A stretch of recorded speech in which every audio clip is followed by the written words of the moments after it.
नमस्कार,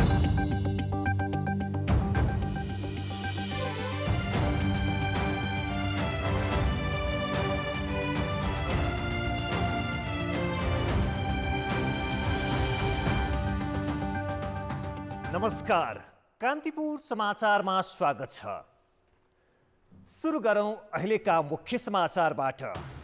आज कोरोनाका 8,000 बिरामी थपिए, 187 जनाको मृत्यु, 5,500 निको।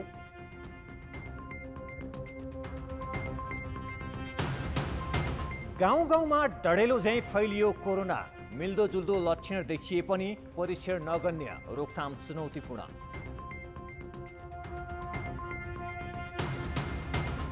प्रधानमन्त्री ओलीको शपथ विवादित, शपथको बिहोरा पढ्न अस्वीकार गर्नु सर्वोच्च संस्थाकै अवमूल्यन भएको विश्लेषण। मध्यपूर्व नीतिको पुनर्समीक्षा नहुँदै बाइडेनको विदेश नीतिमाथि सङ्कट, युद्धोन्मुख इजरायल र प्यालेस्टाइन बीच मध्यस्थता गर्न विशेष टुल तेल अभिभमा। र काठमाडौँ रेजर्सले जित्यो नेपाल सुपर लिगको उपाधि, धनगढी एएफसी 1-0 गोलले पराजित।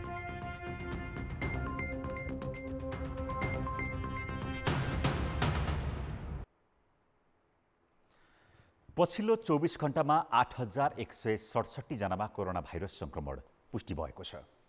स्वास्थ्य तथा जनसङ्ख्या मन्त्रालयका अनुसार 17,971 जनाको पीसीआर विधिबाट परीक्षण गर्दा 45%मा संक्रमण देखिएको हो। यो संक्रमण दर शुक्रबारको तुलनामा 5%ले बढी हो। आज थपिएका संक्रमित मध्ये 2,937 जना काठमाडौँ उपत्यकाका हुन्। यस्तै बाँकेमा 505, रूपन्देहीमा 495 र कैलालीमा 443 जनामा संक्रमण देखिएको छ। पछिल्लो 24 घण्टामा 187 संक्रमितको मृत्यु भएको मन्त्रालयले जनाएको छ। कोरोना संक्रमणबाट मृत्यु हुनेको संख्या 4,800 नागिसकेको छ। यस्तै 5,455 जना निको भएका छन्। मन्त्रालयका अनुसार अहिले 1,331 जनाको आइसियु र 370 जनाको भेन्टिलेटरमा राखेर उपचार भइरहेको छ। भारतबाट फर्किएकालाई बिना परीक्षण र बिना क्वारेन्टिन गन्तव्यमा जान दिएको र सहरमा बस्नेहरू पनि स्वास्थ्य अनुशासन बिना गाउँ बस्ती छिरेपछि कोभिड संक्रमण गाउँ-गाउँसम्म डढेलो झैं फैलिएको छ। ग्रामीण बस्तीमा कोरोनासँग मिल्दोजुल्दो लक्षणका बिरामी बढे पनि परीक्षण भने नगन्य छ। यसले रोकथाम थप चुनौतीपूर्ण बनाएको छ। हिमाली जिल्ला हुम्लाका विगत ताजाकोट र सर्केदादा गाउँपालिकामा रुगाखोकी, ज्वरो, टाउको र जिउ दुख्ने लगायत समस्याका बिरामी बढेपछि जिल्ला स्वास्थ्य कार्यालयले एक साता अघि नमुना परीक्षण गर्यो। ताजाकोटमा 46 जनाको परीक्षण गर्दा 19 जनामा संक्रमण पुष्टि भयो। सर्केदादाको अवस्था पनि फरक छैन। भारत गएकाहरू र देशकै अरू सहरमा बस्नेहरू गाउँ फर्किएपछि रुगाखोकी, ज्वरो, टाउको र जिउ दुख्ने लगायत समस्याका बिरामी बढेका हुन्। तर सबै बिरामीको नमुना परीक्षण भएको छैन। काठमाडौँकै गाउँ बस्तीमा पनि कोभिडसँग मिल्दोजुल्दो लक्षणका बिरामी बढेका छन्। शङ्खरापुर नगरपालिकाको बोजिनी, काउले लगायत गाउँमा प्राय घरमा बिरामी छन्। काउलेमा शुक्रबार एकै परिवारका 4 जनाको नमुना परीक्षण गर्दा 3 जनामा संक्रमण देखियो। भक्तपुरको चाङ्गुनारायण नगरपालिकाले 4 दिन अघि नगरकोट फेदी क्षेत्रमा 120 जनाको नमुना परीक्षण गर्यो। ती मध्ये 66 जनामा संक्रमण देखियो। हुम्ला, काठमाडौँ र भक्तपुर मात्र होइन, अन्य जिल्लाका गाउँ बस्तीमा पनि कोभिड लक्षणका बिरामी दिनदिनै बढिरहेका छन्। संक्रमितको संख्या 2 दिनमा धनकुटामा 43 थपिएर 443, तेह्रथुममा 31 थपिएर 248, काभ्रेमा 238 थपिएर 5646 र दोतीमा 75 थपिएर 1915 पुगेको छ। उदयपुरको सुन्दरपुर गाउँमा त बिरामी नरहेका घर नै छैनन्। कोभिडको संक्रमण व्यापक रूपमा बढेको छ। घर घरमै जस्तो टाउको दुख्ने, रुगा खोकी लाग्ने जस्ता समस्याले बिरामीहरू त्रस्त भएको अवस्था छ र यो अवस्था एकदमै भयावह भएको अवस्थामा यहाँनेरि चाहिँ औषधि उपचारको लागि पीसीआर परीक्षणसम्म पनि गर्नको लागि पनि अहिले एम्बुलेन्सको सम्म पनि सेवा सुचारू नभएको अवस्था छ। गाउँ बस्तीका अधिकांश बिरामी निष्फिक्रै हिँड्ने गरेका छन्। परीक्षणका लागि अधिकांश स्थानीय तहले चासो देखाएका छैनन्। तर यसै गरी व्यवस्था गरिरहे महामारीबाट गाउँ बस्तीमा ठुलो क्षति पुग्नुका साथै रोकथाम निकै चुनौतीपूर्ण हुने चेतावनी चिकित्सकले दिएका छन्। कोभिडको बिरामीलाई चाहिँ छुट्टै राख्नु पर्यो, आइसोलेट गर्नु पर्यो, अरू परिवारबाट टाढा हुनु पर्यो। एक दोस्रो, कसैलाई पनि लक्षण आयो भने अहिले मन्त्रालयले जारी गरेको गाइडलाइन अनुसार त्यहीको स्वास्थ्य केन्द्रबाट भए पनि उपचार गर्नु पर्यो। दुई, तेस्रो चाहिँ त्यो ठाउँमा पनि अहिले पिसिआर गरेर पक्का पत्ता लगाउन सक्यो भने त्यो एकदमै राम्रो हुन्छ, त्यसबाट पनि थाहा हुन्छ। र खोपको विस्तार चाहिँ द्रुत गतिमा जसरी भए पनि ल्याएर सबैतिर चाहिँ खोप पुर्याउनु पर्यो। एकातिर निषेधाज्ञामा सवारी चलाउन निषेध छ भने अर्कातिर गाउँमा परीक्षणको व्यवस्था छैन। परीक्षणका लागि अर्को जिल्ला सदरमुकामसम्म जानुपर्ने अवस्था छ। त्यसैले गाउँ गाउँमा कोरोनासँग लक्षण मिल्ने बिरामी बढेको तर्फ बेलैमा ध्यान पुगोस्। कान्तिपुर समाचारका लागि जिल्ला सहकर्मी जीवनबहादुर साई, महेश केसी र क्यामेरामा विनोद कोजुका साथ नारायण किलम्बु, काठमाडौँ। चिनिया भेरोसेल खोपको दोस्रो डोज आइतबारदेखि लगाइँदैछ। तर भेरोसेलभन्दा 1 महिना अगावै कोभिसिल्ड खोपको पहिलो डोज लगाएकाहरूले दोस्रो डोज कहिले पाउँछन् भन्ने अझै यकिन छैन। समयमै दोस्रो डोज नलगाए के हुन्छ त? कोभिसिल्ड खोपको पहिलो डोज 18,23,000 भन्दा बढीले लगाएका थिए। तीमध्ये 3,72,000ले दोस्रो डोज लगाइसकेका छन्। उनीहरूले पहिलो डोज लगाएको 12 हप्ताभित्र दोस्रो डोज पाएका हुन्। तर 60 वर्षमाथिका ज्येष्ठ नागरिक र अन्य गरी 14,51,000 भन्दा बढीले दोस्रो डोज पाउन बाँकी छ। ज्येष्ठ नागरिकलाई फागुन 23 देखि पहिलो डोज दिइएको थियो। 8 देखि 12 हप्ताको मापदण्ड अनुसार उनीहरूलाई अबको 3 साताभित्र दोस्रो डोज दिइसक्नुपर्छ।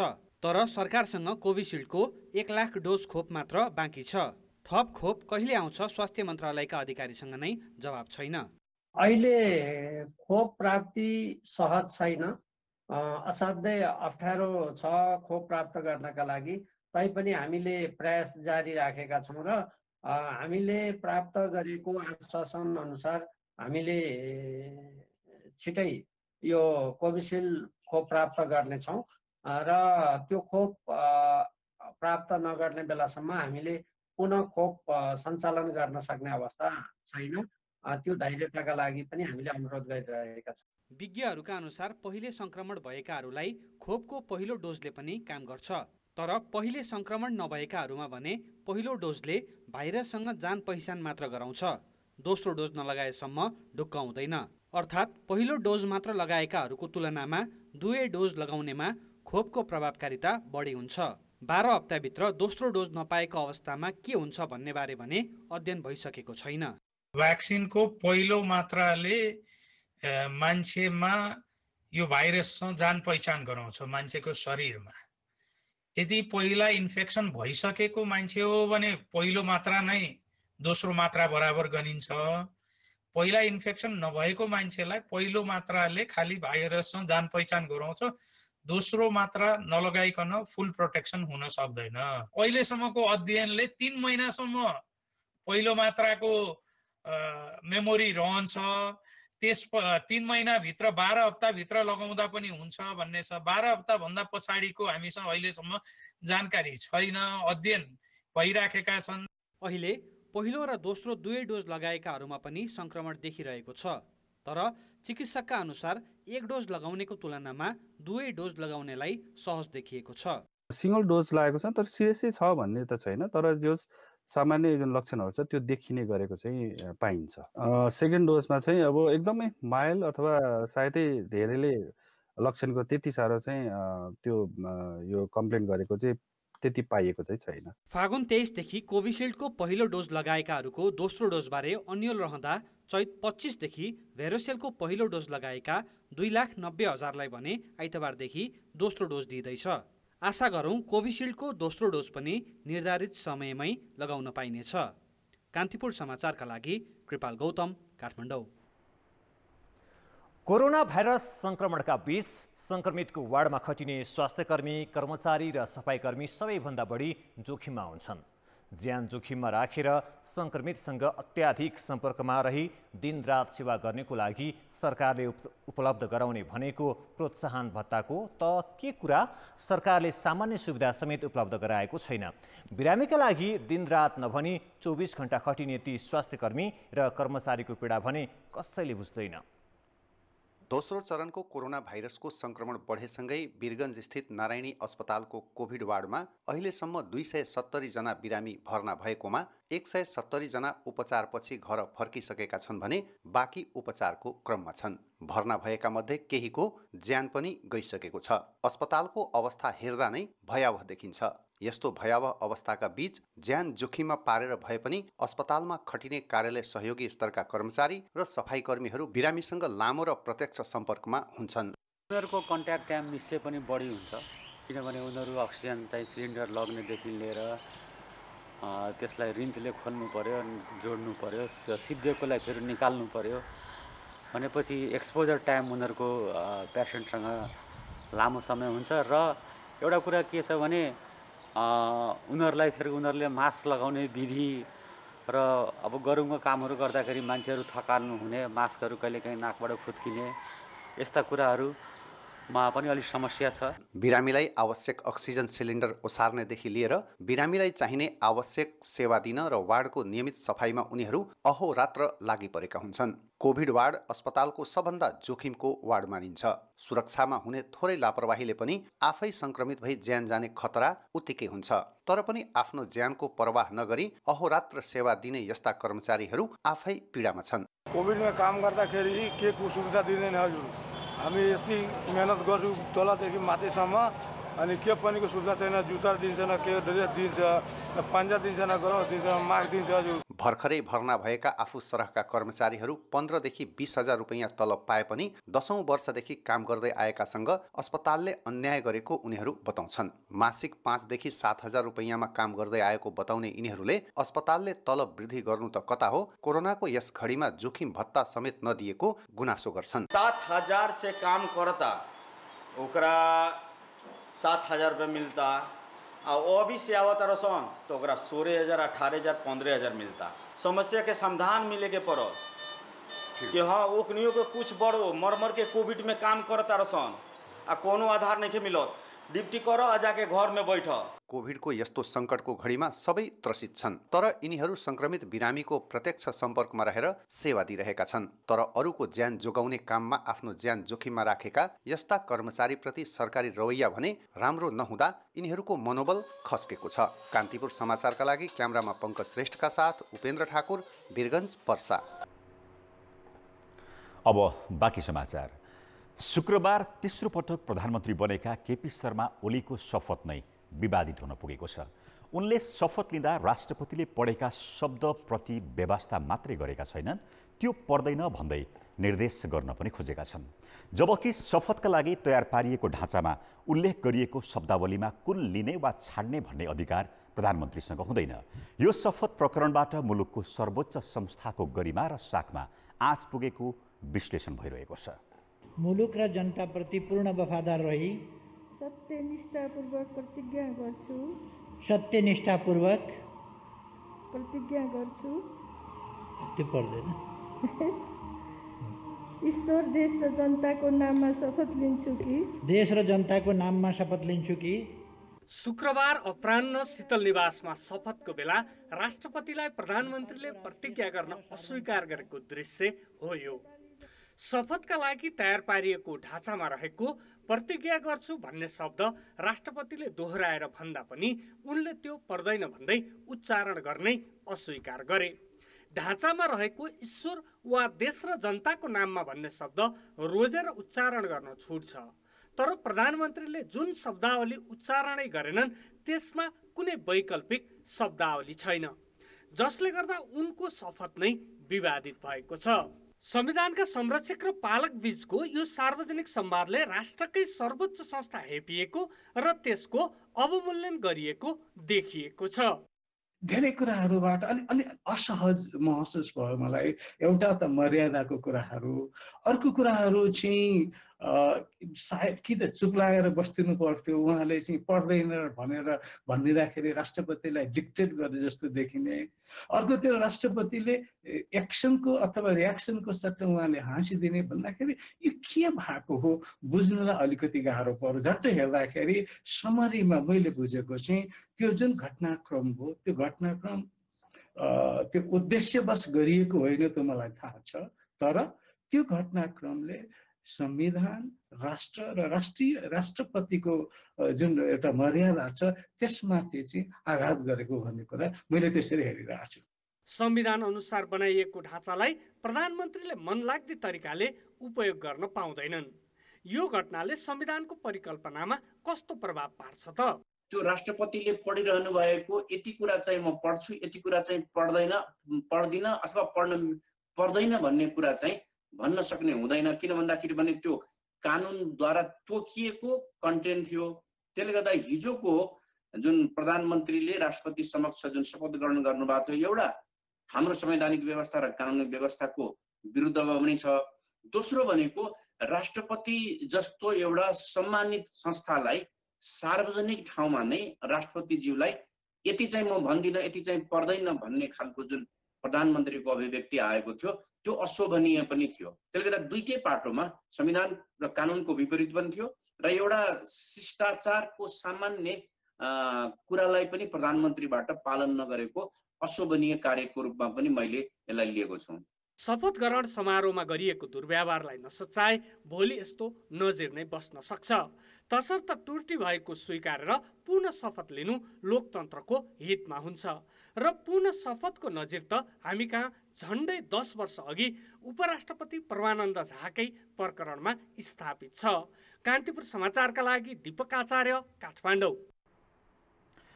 संविधानमा कुनै पनि व्यक्ति संसदको सदस्य छैन भने उसलाई 6 महिनाभन्दा बढी मन्त्री बनाउन मिल्दैन। तर प्रधानमन्त्री केपी शर्मा ओलीले अहिले सांसद नै नरहेका 7 जनालाई फेरि मन्त्रीमा नियुक्त गरेका छन्। त्यसमा पनि 2 जना 6 महिनाको अवधि सकिनै लागेका बेलामा दोहोरिएका छन् भने 1 जना राष्ट्रिय सभा सदस्य निर्वाचनका लागि उम्मेदवारी दिएका बेला पुनः नियुक्ति पाएका छन्। प्रधानमन्त्री ओली शुक्रबार तेस्रो पटक प्रधानमन्त्री नियुक्त भए। उनले पुरानै मन्त्रीहरूलाई पुनः नियुक्त गरेर मन्त्री परिषद गठन गरे। 25 संसदीय मन्त्रीमण्डलमा 7 जना गैर सांसद मन्त्री छन्। त्यसमध्ये पनि खानेपानी मन्त्री मणि थापा र युवा तथा खेलकुद मन्त्री दावा लामाको 6 महिना असारमा पुग्दै थियो। उनीहरूसहित अन्य 5 मन्त्री पनि संसद सदस्य छैनन्। खानेपानी मन्त्री थापाकै सन्दर्भ लिने हो भने अबको कार्यकाल 6 महिना भए उनी सांसद नभएरै 11 महिना मन्त्री रहनेछन्। जबकि संविधानको धारा 78 अनुसार संघीय संसदको सदस्य नभएको कुनै पनि व्यक्तिलाई मन्त्री नियुक्त गर्न सकिन्छ, तर त्यस्तो व्यक्ति 6 महिनाभित्र संसदको सदस्य बन्न नसकेमा सो त पदमुक्त हुन्छन्। गृहमन्त्री रामबहादुर थापा एमालेमा गएपछि माओवादी केन्द्रले राष्ट्रिय सभा सदस्यबाट पदमुक्त गरेको थियो। खाली भएको त्यही पदका लागि जेठ 6 गते उपनिर्वाचन हुँदैछ, जसमा थापा आफै एमालेबाट उम्मेद्वार छन्। थापा जस्तै पार्टी परिवर्तन गरेपछि प्रतिनिधि सभा सदस्य पद गुमाएका ऊर्जा मन्त्री टोपबहादुर रायमाझी, उद्योग मन्त्री लेखराज भट्ट, श्रम मन्त्री गौरीशङ्कर चौधरी, शहरी विकास मन्त्री प्रभु शाहले पनि पुनः नियुक्ति पाएका छन्। उनीहरूको कार्यकाल पनि 6 महिनाको भए बिना सांसदै उनीहरू 8 महिना मन्त्री हुनेछन्। कानुनविदहरूले यसलाई संविधान र कानुनको प्रावधानमाथि दाउपेच र तिगडम गरिएको रूपमा बुझेका छन्। कुनै पनि मान्छे कहिलेकाहीँ सरकार चाहिँ जनताको लागि हुन्छ हैन, त्यसकारणले जनताको लागि बनेको सरकारका लागि कुनै मान्छे अत्यन्त आवश्यक एकदम विज्ञ हुन सक्छ। त्यस्तो मान्छेलाई ल्याएर सरकारले एउटा पद्धति स्थापना गर्नको लागि त्यस्ता मान्छे अपरिहार्य हुने भएकोले यो व्यवस्था गरिएको हो। र यो व्यवस्था नियमित मन्त्री प्रक्रियाको मन्त्रीको नियुक्तिको व्यवस्था होइन, यो विशेष र अबाधको व्यवस्था हो। तर प्रधानमन्त्रीजीले के गर्नुभयो भने यो विशेष र अबाधको व्यवस्थालाई नियमित व्यवस्था जस्तै प्रयोग गरिदिनु भएको कारणले यो संविधानमाथि एक प्रकारको जालजेल भयो भनेर हामी भन्दछौँ। यस्तो प्रवृत्ति संघीय सरकारमा मात्रै होइन, प्रदेश सरकारमा पनि छ। माओवादी केन्द्रको सरकार जोगाउन कर्णालीमा एमालेका 4 प्रदेश सदस्यले फ्लोर क्रस गरेपछि कारबाहीमा परेर उनीहरूले विधायकको पद गुमाए। तर त्यसमध्येका 3 जना अहिले मन्त्री भएका छन्। त्यस्तै लुम्बिनी प्रदेशमा जसपाका 4 जना पनि कारबाही परे र सांसदबाट हटाइए। उनीहरू पनि अहिले त्यहाँ मन्त्री छन्। राजनीतिमा खड्ग प्रसाद ओली यस्ता पात्र भएका छन् जसले संविधान कानुनलाई मजाक बनाएको छ, व्यवस्थालाई मजाक बनाएको छ। सत्ता हातमा भएपछि जे पनि गर्न सक्छौं। यसले चाहिँ मान्छेमा लोकतन्त्रप्रति अनास्था हुने, राजनीतिक नेताहरूप्रति अनास्था बढ्ने, यस्तो त्यो पनि यस्तो महामारीको बेलामा यस्ता अनैतिक कामहरू गरेपछि नेपाली जनतामा नैराश्यता बाहेक अरू के हुन सक्छ? सांसद नभएको व्यक्ति 6 महिना मन्त्री बन्न सक्ने व्यवस्था भएको संविधानमा पुनः नियुक्ति गर्न मिल्ने नमिल्ने केही उल्लेख छैन। तर 6 महिना अवधि नै किटान गरिएकाले यो राजनीतिक नैतिकताको पनि विषय बन्न जान्छ। कान्तिपुर समाचारका लागि अञ्जना लामिछाने, काठमाडौँ। संसदमा विश्वासको मत लिने दौरान विभाजित बनेको जनता समाजवादी पार्टी गठबन्धन सरकारको प्रयत्न हुने बेलासम्म आइपुग्दा फुटको नजिक पुगेको छ। अध्यक्ष महन्त ठाकुर पक्षले अर्का अध्यक्ष उपेन्द्र यादवको उपस्थिति बिनै संसदीय दलको नेता चयन गरेपछि जसपाभित्रको विवाद चरम उत्कर्षमा पुगेको छ। यादव पक्षले बालकुमारी स्थित पार्टी कार्यालयमा शनिबार कार्यकारिणी समितिको बैठक गरिरहँदा अर्का अध्यक्ष ठाकुरले बैठक नभएको विज्ञप्ति नै जारी गरेर आफ्नो गम्भीर ध्यानाकर्षण भएको भन्दै त्यसप्रति आपत्ति जनाए। प्रधानमन्त्री केपी शर्मा ओलीले संसदबाट विश्वासको मत लिने बेला दुई धारमा बाँडिएका सांसदलाई पक्ष र विपक्षमा मतदान गर्ने अधिकार स्वविवेकमा छोडेको जसपा गठबन्धन सरकार बनाउने बेलामा कुनै निर्णयमै पुग्न सकेन। ठाकुर पक्ष गठबन्धन सरकार विरुद्ध देखिएपछि पुनः ओली सरकारले नै निरन्तरता पायो। यही झगडापछि अहिले पार्टी नै फुटको डिलमा पुगेको छ। बिहिबार ठाकुर पक्षले भक्तपुरको एक रिसोर्टमा बहुमत सांसदहरू भएको दाबी गर्दै संसदीय दलको नेतामा वरिष्ठ नेता राजेन्द्र महतोलाई एकपक्षीय ढङ्गबाट चयन गरेको भनेपछि यादव पक्षले त्यसको विरोध गरेको छ। यो पक्षले दलको विधान नै नबनेको अवस्थामा एकपक्षीय भेलाले गरेको निर्णय स्वीकार गर्न नसकिने भन्दै कारबाहीसम्मको तयारीमा पुगेको छ। पार्टीको विधान, दलको विधान र पार्टी हामी निर्माण गरेका छौँ, त्यो निर्वाचन आयोगले बुझाएको विधान हामी सबैले पालना गर्नुपर्छ। केन्द्रीय कार्यालय बालकुमारी हो, उहाँहरू बोलाएको बैठकमा आउनुपर्छ, छलफलमा भाग लिनुपर्छ। होइन भने चाहिँ पार्टी कहीँ कसैले कुरेर बस्दैन। त्यो चाहे महन्त ठाकुर हुन्, चाहे राजेन्द्र महतो हुन्। जसपा रहन्छ, एउटा सगलै जसपा रहन्छ। त्यस यो विधानभन्दा तल्लोमाथि जो गर्छ त्यसलाई कारवाही हुन्छ। कारवाही गर्ने हुने बित्तिकै बस्न इच्छा लाग्छ कारवाही स्वीकारेर बस्छ, बस्न इच्छा लाग्न भने बाहिर जान्छ। उता ठाकुर पक्षको भने बहुमतले गरेको निर्णय मानेर जानुपर्ने जिकिर छ। पार्टी एकताको बेला महतोलाई दलको नेता बनाउने सहमति भइसकेकाले बहुमत सांसदले गरेको निर्णय कार्यान्वयन गर्नुको अर्को विकल्प नरहेको यो पक्षको तर्क छ। जसपा विश्वासको मत र नयाँ सरकार गठनसम्मै ध्रुवीकृत मात्र भएको छैन, अब त सग्लो पार्टी कमिटीको बैठक समेत राख्न नसक्ने अवस्थामा पुगेको छ। त्यही भएर ठाकुर र यादवले छुट्टा छुट्टै बैठक गर्दै आएका छन्। यी घटनाले जसपा एक ढिक्का रहने सम्भावना छिन हुँदै गएको पुष्टि गर्दछन्। कान्तिपुर समाचारका लागि क्यामेरामा हरिशरण तिमल सिन्हा र रूपक कोइरालाका साथ दशरथ राई, काठमाडौँ। सरकारी अस्पतालले शय्या खाली नभएकाले आँगनमै कोरोना संक्रमितको उपचार गरिरहेका छन्।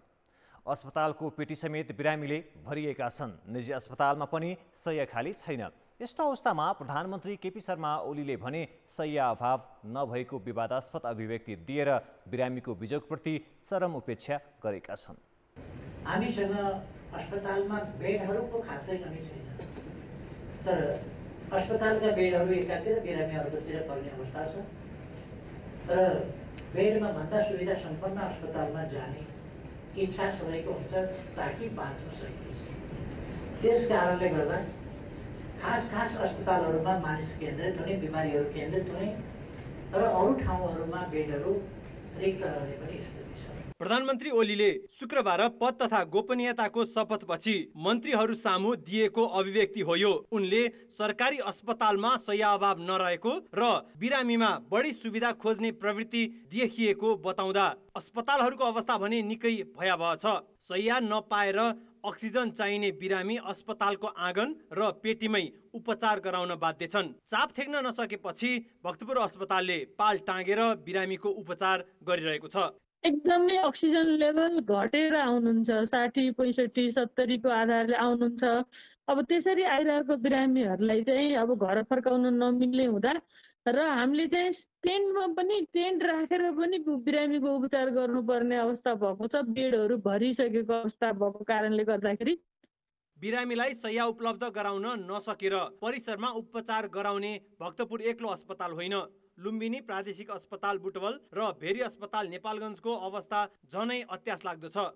क्षमताभन्दा तेब्बरसम्म बिरामीका कारण अस्पतालहरू आँगन र पेटीलाई उपचार थलो बनाउन बाध्य भएका हुन्। भित्रका बिरामी निको भएको वा मृत्यु भएको अवस्थामा मात्र अरू बिरामीले पालोमा शय्या पाइरहेको अवस्था छ। कुनै पनि बेला चाहिँ बेड चाहिँ खाली भइरहेको हुँदैन। अब हामीले जवाफ के दिन्छौँ भने अब तपाईँहरू आउनु सक्नुहुन्छ होइन। अब आइसकेपछि अब सुरुमा चाहिँ अब इमर्जेन्सीमा आउनु पर्यो। इमर्जेन्सीमा अब आवश्यक पर्यो भने अब भिमै राखेर भए पनि हामी उपचार गर्छौँ। र बेडकोमा चाहिँ अलिकति वेटिङमा बसेर प्रायोरिटीका आधारमा चाहिँ हामी आइसियुमा चाहिँ लिएर जान्छौँ। अब जो बिरामीलाई चाहिँ एकदमै निड छ त्यो बिरामीलाई सिफ्ट गर्दै जान्छौँ र खाली भएका बिरामी बेडहरूमा चाहिँ आउने बिरामीहरूलाई चाहिँ राख्छौँ। उपचारमा शय्यादेखि अक्सिजन अभावका कारण 5 दिनमा 1000 संक्रमितले ज्यान गुमाइसकेका छन्। यो अवस्थामा बिरामीको उपचार सहज तुल्याउने जिम्मेवारीमा रहेका प्रधानमन्त्री ओली भने शय्या अभाव नरहेको गैर जिम्मेवार अभिव्यक्ति दिएर बिरामी र तिनको आफन्तको पीडामा नुनचुक छर्किरहेका छन्। कान्तिपुर समाचारका लागि जिल्ला सहकर्मीहरूका साथ सुबिन्द्र श्रेष्ठ, काठमाडौँ।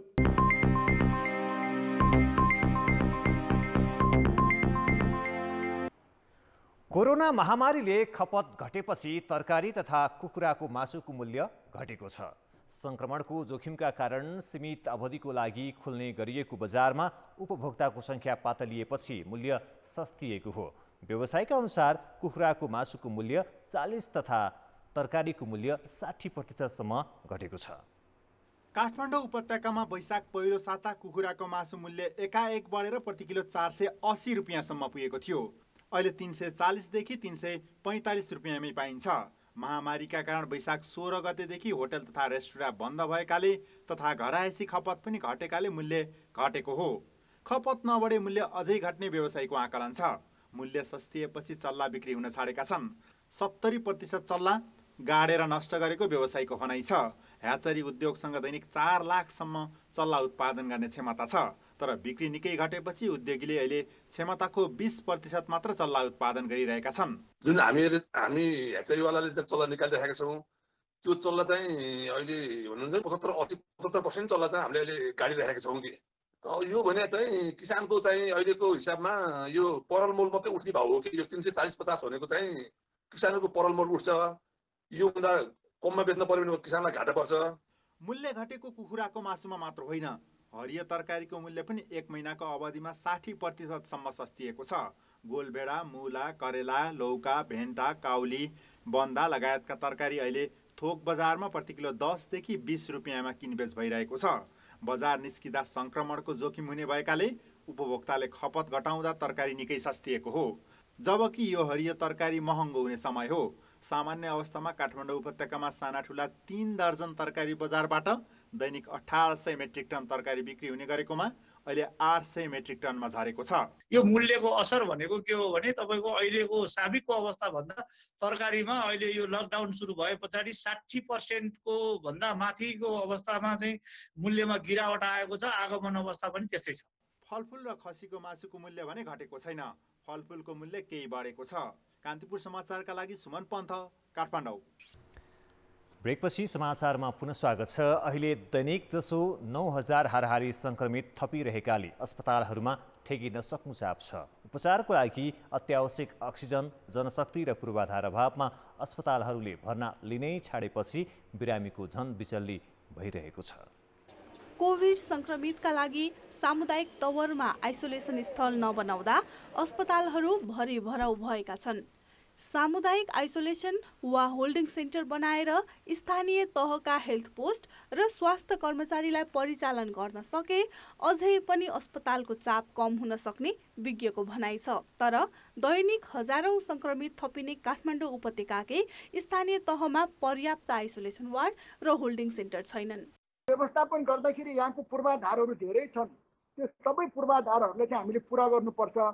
तसर्थ दोस्रो आइसोलेसन जब समाजको वृद्धाश्रममा चाहिँ त्यहाँ लगभग 200 को व्यवस्थापन गर्न सकिन्छ। त्यो पनि बढ्यो भने हामी चाहिँ पाटना हाई स्कुल अथवा मदन स्मारक स्कुलमा चाहिँ हामी सञ्चालन गर्छौँ।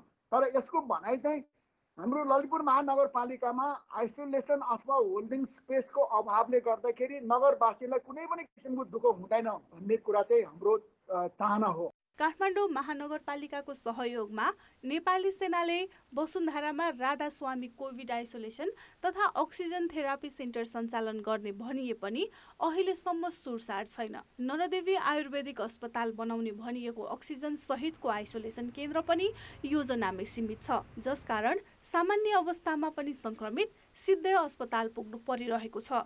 सामान्य बिरामी अस्पताल भर्ना हुँदा जटिल बिरामीले शय्या पाउन सकेका छैनन्। निश्चिन्ता के हुनुपर्छ भने स्थानीय तवरमा नै मेरो उपचार हुन्छ भनेर हामीले स्वास्थ्य कर्मीको व्यवस्था गरेर छन्। त स्वास्थ्य कर्मी प्रत्येक वडामा चाहिँ स्वास्थ्य कर्मी छन्।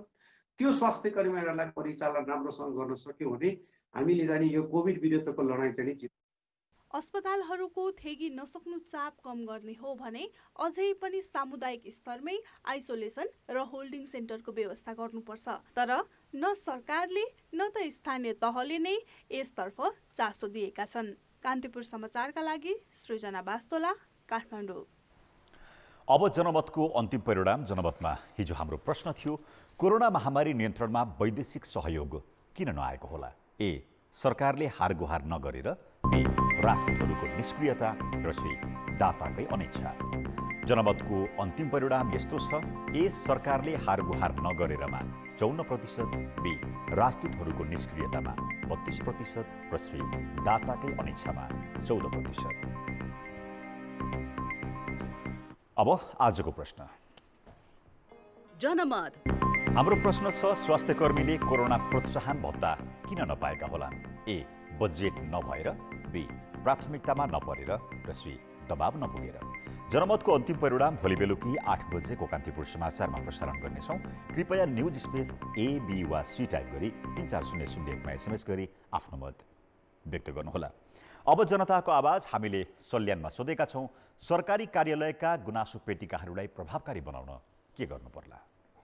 जनताको आवाज। गुनासो पेटिकामा झरेका गुनासोहरूको चाहिँ समयमा नै अधिकार प्राप्त अधिकारीले चाहिँ त्यसको कार्यान्वयन गर्नुपर्छ। सरकारी कार्यालयहरूमा चाहिँ गुनासो राख्दाखेरि गुनासोहरूको समयमा नै होइन भरपर्दो र प्रभावकारी तरिकाले चाहिँ सुनवाई हुन्छ भन्ने जनतामा विश्वसनीयता अभिवृद्धि गर्नुपर्छ। गुनासाहरू सुन्न पनि पर्यो, प्रभावकारी रूपमा कार्यान्वयन पनि गर्नु पर्यो। व्यवस्थित तरिकाले तपाईँको चाहिँ सार्वजनिक गर्ने, आएका सुधार्नुपर्ने कुरातिर ध्यान नदिएर पनि त्यस्तो भएको हुनसक्छ। के सुझावहरू आएका छन् भनेर त्यो हरेक दिन खोलेर त्यसलाई चाहिँ सम्बोधन गर्यो भने चाहिँ प्रभावकारी होला जस्तो लाग्छ। जुन कार्यमा गुनासो आएको छ तत्काल त्यो काम गर्नुपर्छ र उयो गर्न नसक्ने भए नसक्ने कार्य पनि खुलाउनु। छिटोभन्दा छिटो भएका गुनासालाई चाहिँ हेरेर त्यसको चाहिँ प्रतिक्रिया दिने र त्यसलाई चाहिँ सुधारात्मक ढङ्गले कार्य सञ्चालन गर्ने हो भने चाहिँ पक्कै पनि प्रभावकारी हुन्छ। गुनासो पेटिकाहरू देखिने ठाउँमा राखिदिनुपर्छ।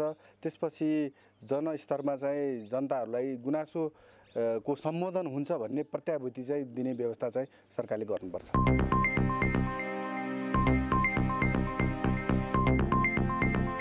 खेलकुद समाचार प्रायोजक लक्ष्मी स्टिल, नेपालमै ग्यारेन्टेड नम्बर 1 क्वालिटी। नमस्कार, कान्तिपुर खेलकुद समाचारमा स्वागत छ। पहिलो संस्करणको नेपाल सुपर लिगको उपाधि काठमाडौँ रेजर्सले जितेको छ। आज भएको फाइनलमा काठमाडौँले धनगढी एफसीलाई 1-0 गोलले पराजित गर्यो। दशरथ रङ्गशालामा भएको खेलमा काठमाडौँ सुरुवातदेखि नै आत्मविश्वासी देखिएको थियो। उसले 21औं मिनेटमा गोल गर्यो। धनगढीका विशाल राईबाट खोसेको बल विश्वास श्रेष्ठले पास दिएपछि मेसुको ओलोमोलोले गोल गरेका हुन्। यो लिगमा उनको यो 8औं गोल हो। उनी लिगकै उच्च गोलकर्ता पनि हुन्। पहिलो हाफमा 1-0 ले पछि परेको धनगढीले दोस्रो हाफको सुरुवातमै बराबरी गोल फर्काउने सुनौलो अवसर पाएको थियो, तर सफल हुन सकेन। बुद्धबल तामाङको प्रहार फ्लोरेन्ट क्वाराले गोल लाइनबाट बचाए। विशाल राई र पूजन उपरकोटी गोल गर्न चुक्दा धनगढी निराश बन्यो। 55औं मिनेटमा अशोक खवासको प्रहार काठमाडौँका गोलकिपर विकेश कुथुले बचाए। पूर्ण रूपमा फिट नभए पनि मैदान उत्रिएका धनगढीका मुख्य स्ट्राइकर ओलावाले आफ्नो प्रभाव देखाउन सकेनन्। उनलाई 70औं मिनेटमा सब्स्टिट्युट गरिएको थियो। काठमाडौँले लिगमा धनगढीसँग यसअघि 2 खेलमा बेहोरेको हारको बदला लिई उपाधि जितेको हो। उसले ट्रफीका साथै 35 लाख रुपैयाँ पुरस्कार पाएको छ। उपविजेता धनगढीले 15 लाख रुपैयाँ हात पार्यो। ललितपुर एफसीका अञ्जन बिष्ट नेपाल सुपर लिगको उत्कृष्ट स्ट्राइकर घोषित भएका छन्। अञ्जनको कप्तानीमा रहेको ललितपुर दोस्रो क्वालिफायरमा काठमाडौँ रेजर्ससँग पराजित भएको थियो। अञ्जनले लिगमा कुल 3 गोल गरे। उत्कृष्ट गोलकिपर धनगढीका कप्तान समेत रहेका किरण चेम्जोङ बने। उनको टिम उपविजेता भन्दा किरणको प्रदर्शन उच्च रह्यो। उत्कृष्ट डिफेन्डर पनि धनगढीकै दिनेश राजवंशी चुनिए। काठमाडौँका मेसुके ओलोमो उत्कृष्ट मिडफिल्डर बने। उनको एकमात्र गोलमा काठमाडौँ सुपर लिग च्याम्पियन बनेको हो। प्रतियोगिताकै उच्च गोलकर्ता उनले 8 गोल गरे। सबैले समान 1-1 लाख पुरस्कार प्राप्त गरे। उत्कृष्ट प्रशिक्षक बनेका काठमाडौँका बालगोपाल महर्जन र उदीयमान खेलाडी काठमाडौँकै विश्वास श्रेष्ठले 50,000 पुरस्कार पाए। फेयर प्लेको अवार्ड बुटल लुम्बिनी एफसीले हात पार्यो। फ्रेन्चाइज फुटबल प्रतियोगिता नेपाल सुपर लिगको पहिलो संस्करण सम्पन्न भएको छ। कोरोना महामारी बीच भएको लिगले दर्शकको साथ पाएन, तर बन्द रङ्गशालामा खेलाइएको लिगले युवा खेलाडीका लागि राष्ट्रिय टिमसम्म पुग्ने ढोका खोलेको छ। करिब 3 साता चलेको लिगलाई नजिकबाट नियालेका राष्ट्रिय टिमका मुख्य प्रशिक्षक अब्दुल्ला अल्मुताइरी भन्छन्, लिगमा हिरा फेला पारे। जुनसुकै फर्मेटमा खेलाइए पनि घरेलु प्रतियोगिताको मुख्य उद्देश्य राष्ट्रिय टिमका लागि नयाँ खेलाडी उत्पादन गर्नु हो। नेपालको पहिलो फ्रेन्चाइज लिगले नयाँ प्रतिभालाई एक्सपोजरको मौका प्रदान गरियो। 7 टिम बीचको प्रतिस्पर्धालाई राष्ट्रिय फुटबल टिमका मुख्य प्रशिक्षक अल्मु ताइरीले खेलाडी छनौटको आधार बनाउने भएका छन्। उनले नेपाली राष्ट्रिय टिमको प्रशिक्षकको जिम्मेवारी सम्हालेपछि यो पहिलो घरेलु प्रतियोगिता हो। नेपाली टिमको अबको मिसन विश्वकप छनौट र साफ च्याम्पियनसिप हो। It is good competition, very tough. I watch a lot of beautiful games, very strong games between the two teams who playing, and also I find my diamonds. When I speak about diamond, it's mean about the young talented players who I can create something from them. Corona महामारीका कारण अखिल Nepal football सङ्घले यो पटक A division league सञ्चालन गरेन। त्यसैले super league खेलाडी छनौटको आधार बनेको छ। केही युवा खेलाडीको प्रदर्शनबाट लोभिएका मुख्य प्रशिक्षक अल्मु ताइरीले लिगमा हिरा भेटिएको भनेका छन्। उनले केही पुराना खेलाडीलाई भने राष्ट्रिय टिममा स्थान नदिने सङ्केत गरे। राष्ट्रिय टिममा अब युवा खेलाडीको बाहुल्यता हुनेछ। आयुष गालान, कमल Thapa, Saroj Takori, Suraj Takori, and a lot. See, for the young talents, you can create something from them if you teach them good, if they be in good atmosphere. I think there is some players cannot be the level of national teams. यो भनेको platform हो उहाँहरूको र national टिममा select हुने, national टिमबाट call पाउने पनि obviously यही कम्पिटिसनबाट नै हो। र म चाहिँ न्यू कमरहरूले जुन एउटा अब आफ्नो पोटेन्सियल, आफ्नो ट्यालेन्ट देखाउने अपर्च्युनिटी पनि यहीँबाट हो। र यहाँ उहाँहरूको लागि चाहिँ एकदमै म चाहिँ राम्रो कुरा हो जुन यो एनएसएल भइरहेछ, न्यू कमरहरू देखिरहेछ धेरै। र कोच हाम्रो हेड कोचहरूले पनि एनालाइज गरिराख्नु भएको छ र कति क्लबहरूले पनि नेक्स्ट इयरको लागि टार्गेट गरिराख्नु भएको छ। यो प्लेयर चाहिँ I want next year this player, this guy भनेर। सुपर लिग खेलेका मध्ये करिब 10 नयाँ खेलाडीलाई राष्ट्रिय टिमको प्रारम्भिक चरणको बन्द प्रशिक्षणमा राख्ने प्रशिक्षकको तयारी छ। समय अनुकूल रहे नेपालले 2 सातापछि इराकसँग उसकै मैदानमा मैत्रीपूर्ण खेल खेल्ने तालिका छ। त्यसपछि विश्वकप छनौट अन्तर्गत कुवेतमा चाइनिज ताइपे, अस्ट्रेलिया र जोर्डनसँग खेल्नेछ। कान्तिपुर समाचारका लागि खेलकुद ब्युरोको रिपोर्ट। खेलकुद समाचार अहिलेलाई यति नै। अब मौसम सम्बन्धी जानकारी।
कान्तिपुर समाचार सकियो। नमस्ते।